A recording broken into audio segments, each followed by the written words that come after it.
Muito bem, estamos aqui na Galeria Olho Latino, na cidade de Hortolândia, a 90 quilômetros de São Paulo.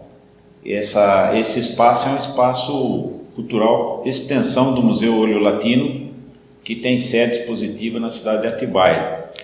Então nós estamos fazendo aqui um encontro com os artistas do coletivo Olho Latino, e também fizemos a exibição dos vídeos e estão participando da Bienal do Esquisito, da 8ª Bienal do Esquisito e da 2ª Bienal de Louco Inusitado.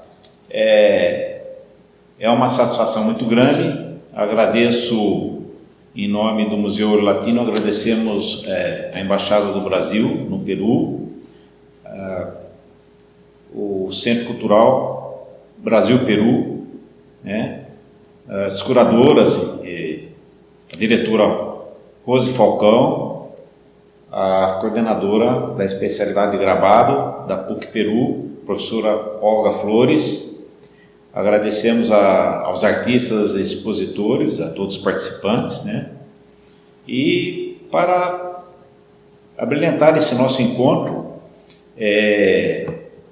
temos aqui o convidado especial, que é o professor e artista plástico Mário Borges, que é um prazer tê-lo aqui conosco,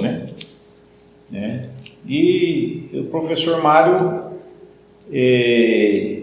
tem atuado muito na cidade de Campinas e também em outras cidades, Mas ele nasceu na cidade de Campinas, teve um estímulo muito grande dos pais, para a carreira artística, e é interessante porque é muito difícil ver um artista plástico quando ele tem grandes mestres ao mesmo tempo.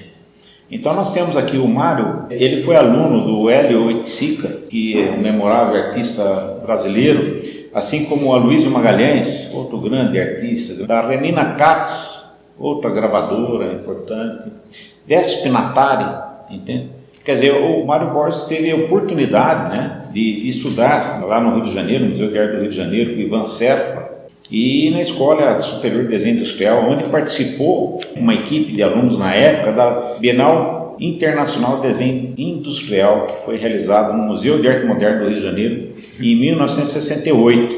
E foi um dos primeiros artistas estrangeiros a expor em 1981 no Instituto de Arte Contemporânea em Londres. Além de ter colaborado em Campinas, ele é acadêmico da Academia Campineira de Letras e Artes, é um dos poucos brasileiros aí que teve obras em leilão no Reino Unido, enfim, em várias coleções, Entende? Então, eu estou simplificando aqui a nossa apresentação, Bom, você é muito porque pelas galerias que você participou, feiras internacionais, Entende?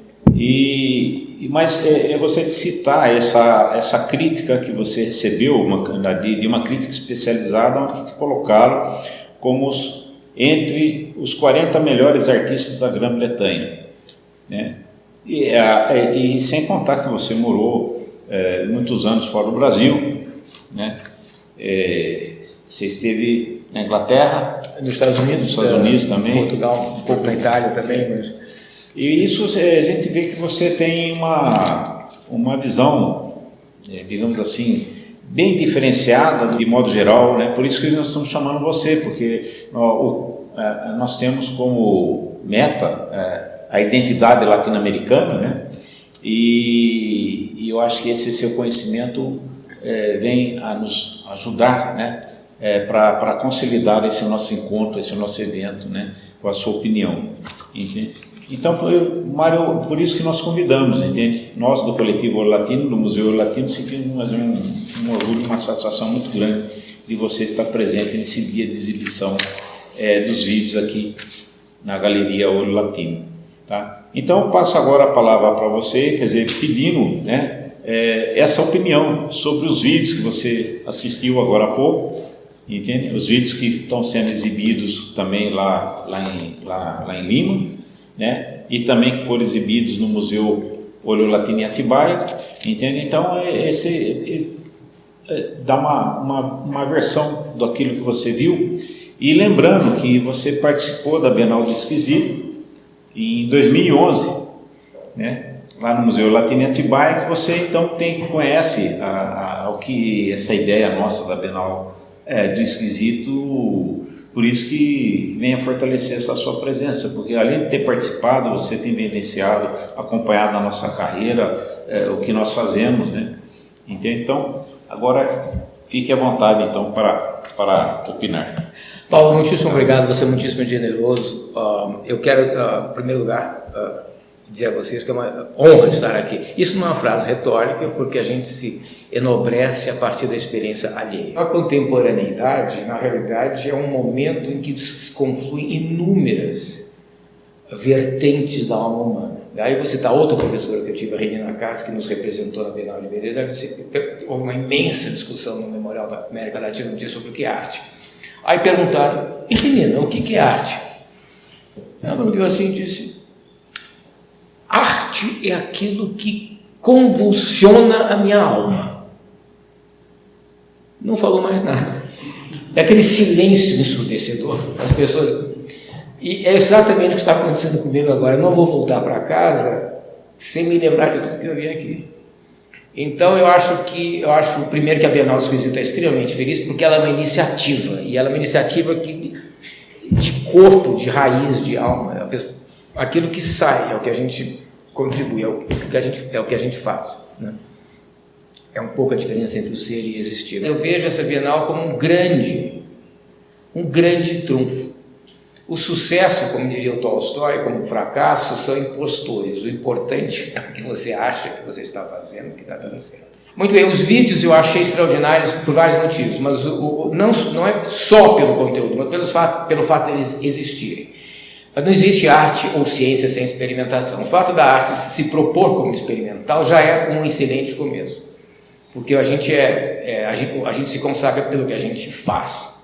Você não precisa ter lido Hegel para saber o que ele dizia por positio, quer dizer, o que é positio. Ou vamos então pensar num pensador contemporâneo, Foucault, o que ele chamava de dispositivos. A existência é tão complexa que a gente precisa expressar por meio de toda uma gama de dispositivos, a palavra dispositivos é isso, tudo aquilo que a gente entende como sendo o nosso encaixe na questão da existência, né? Isso, aliás, é tratado um pouco nos vídeos. Então, a importância da experimentação, que é raramente percebida na envergadura que ela merece, está sendo mais, eu acho, está sendo mais seriamente considerada nos momentos que a gente está vivendo na arte contemporânea, independente da controvérsia que tudo pode gerar. Eu achei interessante o primeiro vídeo da exposição, a transmutação da verdade, trabalha com uma coisa interessantíssima, como eu estava enxergando ali, um axioma de alguns teólogos. A verdade, o que a gente entende por verdade, muitas vezes é a própria controvérsia. Aliás, não pode ser outra coisa para alguns pensadores. Uma verdade é reafirmada pelas suas diferentes versões. A visualidade dessas imagens trabalhava com a arte planar bidimensional da gravura, inclusive de uma maneira bastante gráfica. No entanto, todas aquelas imagens começaram a andar, falar e assumir posições interessantes na coreografia, na cenografia de um vídeo que tem um elemento fortemente cinematográfico, que deu um sentido ulterior e único àquilo que nós, nesta sala, admiramos enquanto gravura, enquanto exercício bem-sucedido e altamente renovado de uma arte tradicional, planar, bidimensional, elevada ao cubo da experiência do século XXI. Quer dizer, isso aqui só poderia ter sido, isso aqui é contemporâneo porque foi feito agora.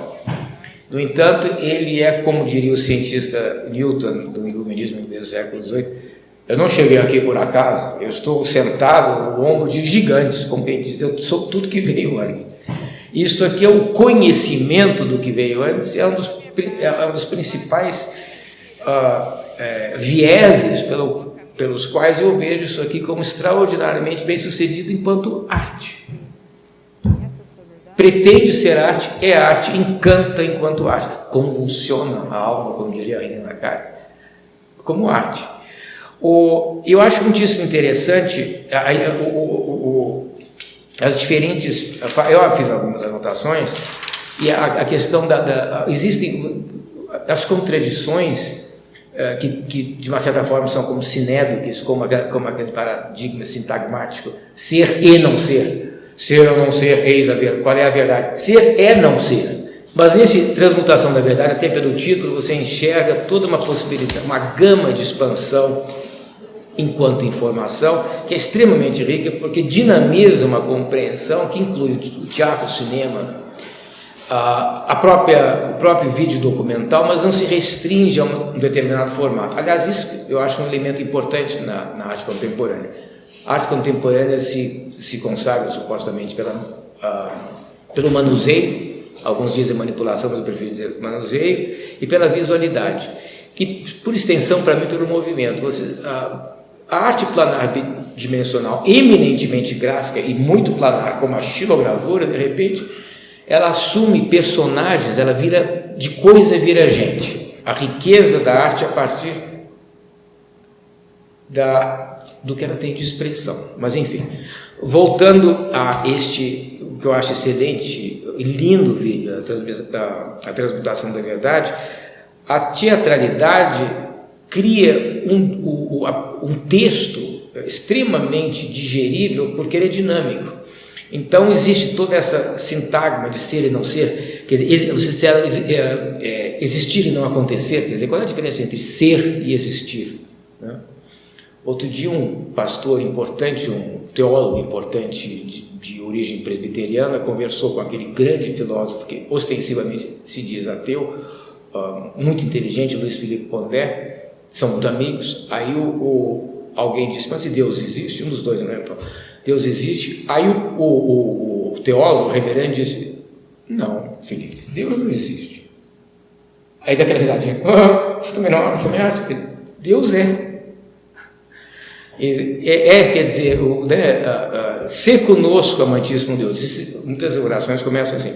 Eu estou dizendo isso a título de ilustrar, elucidar um pouco esse discurso que ficou muito rico nesse seu vídeo, porque de uma certa forma ali houve toda uma grande síntese, mas também expansão da própria propositura da xilogravura. É o fato da gravura virar gente. Então, sem diminuir a expressão planar bidimensional de uma gravura, principalmente da xilogravura, que tem uma característica tátil muito, muito reconhecida no mundo inteiro, e vocês evidentemente estudaram bem os seus mestres, o Guilde aqui, reencarna com muita felicidade em muitas das suas gravuras e talvez estivesse dizendo, nossa, eu compraria essa gravura se eu tivesse aqui, se eu estivesse no leilão. Eu vejo que existe a possibilidade de se acrescentarem sinergicamente as vozes, por exemplo. Então as vozes criam esse texto dinâmico de tese, antítese, síntese, de contradições que de uma certa maneira vai se expandindo a partir do próprio discurso. Tem para mim, eu achei que tem o repentismo, tem a intuição do repentista, que para mim é importante como um elemento da arte, voltando à questão experimental. É uma experimentação consolidada como uma obra final. Paula Vela, La Gran Ola que Nunca Llegó. Achei fascinante porque eu venho pensado muito no Alvin Toffler, que foi um dos principais arautos de uma coisa muitíssimo importante, que é a questão da informação, né? Tradicionalmente a gente estuda na escola que no iluminismo e tal, no século XVIII, por aí, o mundo passou a ser entendido a partir de organização. Aí, no século XX, os franceses dizem, mas é tudo estrutura. Então, temos o estruturalismo como um viés importante de pensamento. Então, muitas coisas são pensadas de uma forma estrutural. E depois nós temos a informação. O Alvin Toffler, que curiosamente não é tão conhecido no Brasil, ele entende a informação como naturalmente ele está falando da revolução, vamos dizer assim, cibernética, etc. E tal. Ele tem muitos livros sobre isso e muitos aspectos muito específicos, mas o que é interessante é que ele escreveu um livro maravilhoso, que não sei se tem tradução em português, que é The Sleepwalkers, os sonâmbulos. Aí ele narra, começa a conversar sobre a filosofia pré-pitagórica, e como os gregos já tinham um conhecimento extremamente avançado sobre a cosmologia. Quer dizer, o Hélio já tinha uma noção de universo heliocêntrico, e de repente, plim, aparece o Atlas em cima de todas as tartarugas, e é uma guinada. O ser humano se esquece do que aprendeu e inventa toda uma outra cosmogonia para entender aquilo que eles já tinham entendido cientificamente muito bem, muito tempo antes. Então, o que me deixa muito... acho que tem uma poética de forte ressonância existencial nesse vídeo, porque um dos livros do Alvin Toffler, que aliás esteve em Campinas, ninguém sabia quem ele era, um dos livros dele é a onda, é a última onda, ele the third wave, a terceira onda. E então ele fala sobre a questão da informação, e o Mário fica pensando, nossa, a informação é uma coisa muitíssimo frágil, a questão da onda, porque ali você tem dois registros visuais importantes: a fluidez do mar e igualmente movimentada, mas muito diferente, a movimentação das pessoas ali. É uma cinematografia forte ali, é uma coisa quase gráfica, muito interessante, porque a maneira como foi filmado aquilo faz com que as pessoas sejam anônimos, mas altamente autores, está todo mundo se mexendo e tal. A virtude do vídeo está na possibilidade de incluir diferentes sons de uma maneira harmônica e expansiva, de modo que você possa... Há muito significado naquilo. Por quê? Porque são sons, os signos indiciais, como diria o Décio Pignatari na teoria da informação. Aquilo pode ser tiro, ou pode ser o próprio estrondo, não só da onda, como da tempestade. E você fica se antecipando e vê, aqui, lá está a onda. Então, mas por que onda? Que onda? Será metafórica? Será a onda da informação? Será a onda de assaltos ou violência que porventura esteja ocorrendo em algum país? Ou será o surfismo do Peru? Porque o Peru é conhecido pelo seu surf. Então é muito rico, porque ele não fecha a questão. Então é a beleza de toda a arte, e talvez principalmente da arte experimental, e muito apropriadamente do vídeo, principalmente o mais curto, de deixar em aberto a inferência. Então você permanece dentro daquele sentimento de expectativa, mas você aprende com essa experiência, porque você já vê muito do que você imagina. Então é isso, então é aquilo. Então é a força da interpretação. Aqueles da cidade distante tem uma coisa muito interessante, como outros vídeos também tem, que é o letreiro. O letreiro pode ser um ruído, no sentido literal, no sentido semiótico, porque pode introduzir, como introduz um elemento novo, você tem o texto, tem a palavra, né?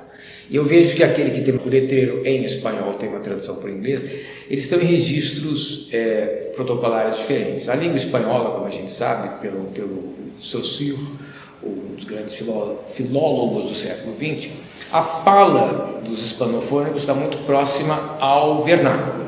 Dos anglofônicos, não. Seja Sua Majestade a Rainha da Inglaterra, seja o primeiro-ministro da Austrália, seja o presidente dos Estados Unidos, existe um elemento de coloquialismo muitíssimo forte, que virou uma espécie de uma grife da língua inglesa. Então, ali, o que está em espanhol lembra uma certa formalidade que impõe um certo tipo de respeito.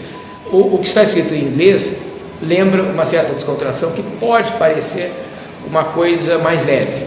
Então, isso é interessante porque, como a narrativa existe uma narrativa, as artes continuam narrativas em vários aspectos, e ali é uma narrativa, a narrativa é o letreiro, porque as pessoas não estão falando. Então você tem 3 planos ali, que é uma coisa que não muda nada, que continua bonita, que é a famosa, talvez proverbial, fonte na praça de todos os países do mundo, inclusive nas Américas Latinas.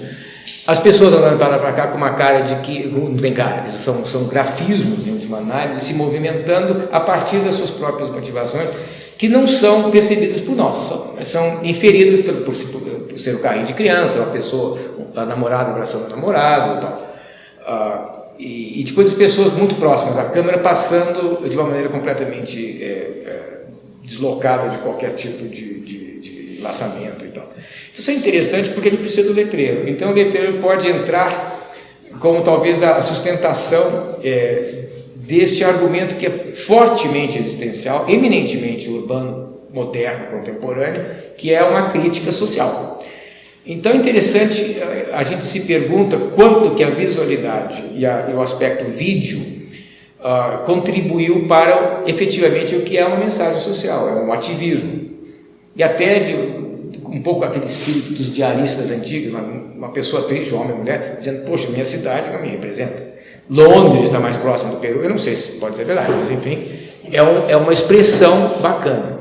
O letreiro entra também no outro vídeo. Aí sim, eu não estou dizendo que o letreiro das cidades distantes de qualquer maneira deponha contra a obra. Pelo contrário, ela naquele momento naquele vídeo da cidade distante, ele é o próprio elemento de sustentação do que acaba sendo o teor proposto, a propositura do artista ou da artista. Agora, no caso dos objetos em que a gente enxerga ali a vida interna das coisas, a mecânica da vida, tanto dos objetos que, mais uma vez, por Sinédon, que passam a ser como que pessoas ou pessoalizados, como dos animais.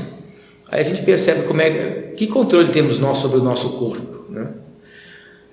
E, similarmente, que controle temos sobre os nossos instrumentos de trabalho. Se eu fosse um carpinteiro dos tempos bíblicos, eu teria o que eu não tivesse ali, não poderia usar, e o que eu tivesse ali, eu estaria fatalmente usando. Já o computador, como o piloto automático do avião, se deixar de funcionar, eu não sei o que fazer. No vídeo Fragmentos de Obras para Desplegar Fractal e Ciclicamente, o letreiro, se por um lado funciona um pouco como um spoiler, por outro é a sustentação, é a plataforma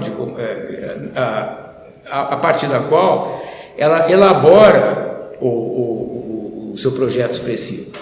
Então é muito forte porque é muito bem usado e ele elucida coisas que em seguida nós vemos a partir de outros estímulos, como por exemplo o visual a gente fica se antecipando a problemática dela, e como ela chama de deslumbramento, né? Quando surge um problema, você tem uma problemática que é o leque de potencialidades, de desafio que você tem, e ela trata isso como um deslumbramento. É muito bonito, porque volta a uma coisa que eu tinha dito no início, que acho a melhor definição que provisoriamente eu tenho para a arte, é o que disse a minha professora, não para mim, mas num congresso como esse, que é o seguinte: o que é arte? Arte é aquilo que convulsiona a minha alma. E fechou ali. Quer dizer, então o convulsionar é o deslumbramento. Então é poderoso esse vídeo, não me lembro se foi esse que ganhou o prêmio, mas ele tem essa característica da gente. Ele mostra de uma maneira extremamente prosaica, assim, cotidiana, toda uma série de coisas. Nada fica em silêncio. O ruído pode ser ruído no sentido físico da palavra, e pode ser no sentido semiótico, porque é sempre o que parece uma interrupção, um desconforto, de repente torna-se um convite a você pensar, a você entender alguma coisa a partir de uma outra pegada. Eu achei muitíssimo interessante a comparação entre os artistas do Piauí, que é uma fonte extraordinária de cultura original, isso é discutível, mas eu acho que é, e os peruanos. Então eu achei ali, ainda que muito rapidamente, porque foi um vídeo curto, eu tive a oportunidade de ver duas culturas assim chamadas de origem. Algumas coisas parecem obsoletas, talvez não sejam. A Marta Traba, aquela grande crítica, quando tratou certos países hispanofônicos como sistemas fechados, eu achei muito interessante, porque o Peru e o Equador, mais ou menos, eram tratados como países com uma cultura de origem muito forte, que permeava todo o enlaçamento da sociedade. Eu vejo o Nordeste um pouco assim. Isso, naturalmente, é altamente tem vários desdobramentos essa conversa, tem várias abas de discussão, mas eu acho muito interessante porque foi bastante pontual, foi bonito e tratava da arte gráfica. E a arte gráfica, talvez em alguns aspectos, por ser inclusive até um pouco tátil, é a que de uma certa forma chega mais rapidamente ao coração das pessoas a partir do olho. Eu estava pensando isso quando eu vi aquele vídeo. O Matias Reis criou para mim, quando o efeito da bota, ele pegou, só em pôr a máscara ele já criou uma narrativa de expectativa. O Matias mostrou, trazendo um ready-made, por assim dizer, ele trouxe para o fogo uma coisa que ele já tinha, já estava pronta, e interferiu a partir da imprevisibilidade do fogo. E para mim eu acho que houve, sem querer, uma analogia quanto ao que o computador imprime, as impressoras, aquelas coisas que muitos artistas, inclusive como eu, e provavelmente vocês também usam. Então eu achei interessantíssimo isso, e curiosamente o vídeo dele tem a riqueza da espontaneidade, daí a questão da experimental como sendo importantíssimo por ser autêntica, está acontecendo naquele momento, com aquela pessoa, naquele lugar. Então ele pegou, e a Cigarras cantando, aquele poderosíssimo, ele aproveitou uma apropriação, né? Ele apropriou-se de uma coisa existente e tornou-se uma coisa dele. Parece um ritual. E portanto, com isso há uma expansão em todos os planos, espiritual no sentido metafísico e esotérico, espiritual no sentido mental. E ficou muito bonito porque, sem ter aquela preocupação de começo, meio e fim, ele deu uma finalização redonda ao excelente vídeo dele. O Rodrigo Ramos, com os ofícios invisíveis, ele também trabalha com a questão da inferência, mas a partir de um objeto conhecidíssimo, que é o peão, percebendo no peão um autocontrole. Quer dizer, o peão não é só o que você manda ele fazer, ele vai fazer o que ele quiser. E o que ele faz? Um desenho. O que ele faz? Um risco. Afinal de contas, arte, quando a gente começa no primeiro ano de faculdade, é traço, linha, ponto, plano, composição, parará. O peão estava fazendo tudo isso, estava fazendo uma performance, estava dançando e estava desenhando. Então, o artista, modestamente, se coloca não como o autor daquilo, mas como mediador de um processo que é inerente a tudo mais que a gente faz. Esse ateliê livre de gravura da Universidade de Goiás, a gente gosta de pensar, nossa, só podia ser em Goiás, por causa de todo aquele envolvimento antológico que a gente associa, não só o Planalto Central, mas tudo que tem a ver com aquela nossa percepção de uma realidade em que a natureza, o rapsódico, o caseiro, se soma a uma vida bastante integrada. Por exemplo, o borrão de café, ou antologicamente o leite derramado, aquelas coisas. Eu acho que o goiano, como, digamos assim, habitante do coração de um continente extraordinário, tem o direito de ser bastante plural na visualidade que emana da sua cultura. Eu adorei a ideia do borrão de café, o que o Décio Pinhataz chamaria nos seus livros Teoria da Informação, o signo indicial. Você vê aquela coisa, derramaram café. Aí, a partir daí, essa galera inteligente sacou como não só fazer gravura, mas falar visualmente de gravura. Não tem uma palavra no vídeo, não tem nada escrito, você só vê a coisa acontecendo. É muito bacana isso, porque é a convolução da natureza, tanto do homem quanto do resto. E é muito bonito porque uma criança, a famosa criança proverbial, uma criança podia fazer isso. Então faça. Não faria com a mesma intenção, mas uma criança entenderia. Então a criança fica morrendo de vontade de fazer a gravura, porque a questão do carimbo, de sujar a mão, é muito bonita a apresentação desse vídeo, porque inclusive ela é muito célere, ela é uma coisa bastante rápida, então você não tem tempo de pensar, você só tem tempo de pensar visualmente. A gente também pensa visualmente. O que é o pensamento? É a projeção intelectual do pensamento. O que é a ideia? Que boa ideia, vamos desenhar, vamos pintar. O que é a ideia? A projeção intelectual do pensamento? Será que a imagem destrói a ideia? Não sei. Mas não tem importância, porque ali eles mostram um resultado extremamente tátil inclusive. Pela visualidade do processo, você enxerga o aspecto tátil. E os resultados voltando à questão da antologia, eles remetem a imagens que você associa a toda a história da arte e talvez, esticando um pouquinho, a visualidade de obras de muitos artistas, são muitos artistas de Goiânia. Há dois que se consagram internacionalmente, que é o Silvano Franco e a Ana Maria Pacheco. O trabalho deles é imbatível, extremamente extenso, e eu afetivamente enxerguei, de repente, oniricamente, em devaneios, daquele borrão de café surgiu toda a beleza da imagética de Goiás. Eu vi até um pouco, quem sabe, alguma declamação dos poemas da Cora Coralina sobre o café na mesa. Café é associado à cozinha do mineiro, mas Minas de uma certa forma é a anticâmara de Goiás. Isso eu achei bastante interessante. Puliendo el retrato del jefe de Estado.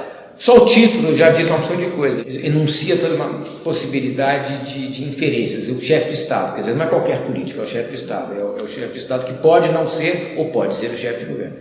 Mas o que é interessante é como eu acho que o movimento da mão pode emblematizar a ação do homem, do ser humano, da sociedade politicamente organizada, seja como for que a gente organiza a nossa noção de Estado. É bacana como ele mostra que a imagem pode ter inúmeros desdobramentos, a partir do que o artista imprime sobre a sua superfície de trabalho, planar, bidimensional. Então você enxerga ali o chefe de Estado que, com a mão do artista, de repente, por projeção, quiçás, da afetividade ou da intenção do artista, o homem, de repente, tem o lado mulher.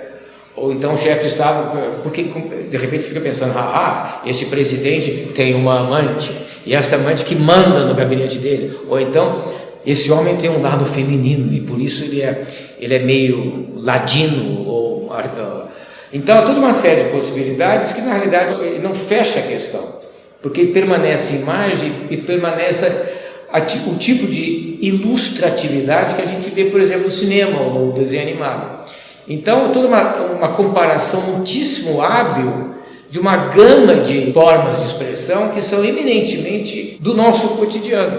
E o que é interessante para o artista é ver como são feitas, quer dizer, lembrar-se como é que a gravura funciona na psique do ser humano. Achei fascinante, mas voltando um pouco para uma questão que a gente falou, a questão da relação entre a imagem e o som, que é também um pouco a relação entre a imagem e a palavra, que é sempre uma relação de altíssima tensão, porque são campos, são conhecimentos, são registros diferentes, né? São protocolos diferentes de troca de informação e de enlaçamento. Eu achei muito interessante que o texto é usado de formas diferentes nessa série de vídeos que nós vimos. São muito diversificados os vídeos e permanecem parte de um mesmo projeto, de uma mesma propositura de estender a questão do vídeo a todas as demais formas de artes visuais. Eu acho profundamente feliz esse resultado. Né? Voltando àqueles letreiros que servem como uma espécie de uma plataforma de combate, uma sede de origem da informação, que então é reafirmada ou não pelo que a gente está vendo. No vídeo em que a Paula, por exemplo, estava falando dos fragmentos de obras, etc., há uma série de elementos literários que ela, por exemplo, chamou cadáveres de abelhas. Ora, por que não corpos de abelhas? Porque a abelha passa a não ser objeto, passa a ser um ser, quiçás inteligente e de repente espiritual, quer dizer, ela tem um cadáver, quer dizer, ela morreu, ela estava viva e morreu. Interessante que ela termina, Paulo, eu achei lindo, ela termina, ela conversando, a gente não sabe com quem, ela existindo, sendo, vivendo, e atrás uma ópera. A ópera é eminentemente a soma da música, do som harmônico, melodioso, música, com a literatura, assim se propunha. O libretista era, em alguns casos, o Lorenzo da Ponte, por exemplo, era um escritor, porque os imperadores ficaram meio preocupados com o que ele dizia. Portanto, havia um texto de alta expressão no seu ramo texto. Né? Então, a ópera não é qualquer música e nem qualquer texto. E remete a todo um passado tradicional, tradição que você leva. Está essa menina linda ouvindo ópera, ou não, quer dizer, de repente há um descolamento interessante entre a imagem que a gente está vendo, que é uma imagem cotidiana, do cotidiano rapsódico, da menina conversando com alguém, mexendo, e a ópera tocando, que podia ser de repente, podia ser eu sem querer no celular. Então esse descolamento é profundamente inteligente, no meu entender, inteligente é a palavra que eu aplicaria, porque entende a diversidade da experiência enquanto nós estamos acordados, e até quando estamos dormindo, que é o onírico, né? A arte é eminentemente onírica, né? Não precisamos de Lacan, mas ele é útil para dizer que nós também sonhamos. O devaneio é um sonho, né? Os meus sonhos eu não vou contar para vocês, porque é interessante quando você conta o sonho e deixa de ser, porque na descrição ele desaparece. E o que é bonito nesses vídeos é que isso está acontecendo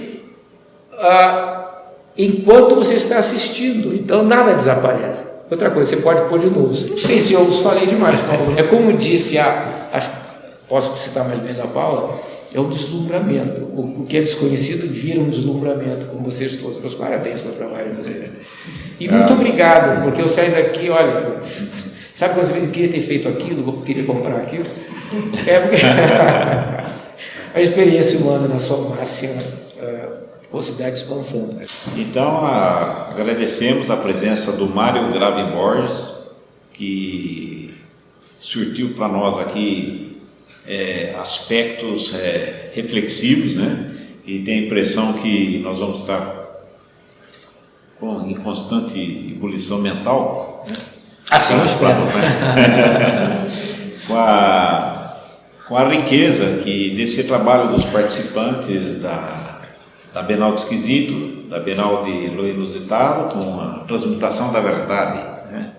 Então, acho que considero realmente um marco positivo, né? Essa sua presença que veio só enriquecer esse nosso evento. Muito obrigado. Muito obrigado, Mário. Espero que você nos brinde novamente em outras oportunidades. Será um grande prazer, Paulo.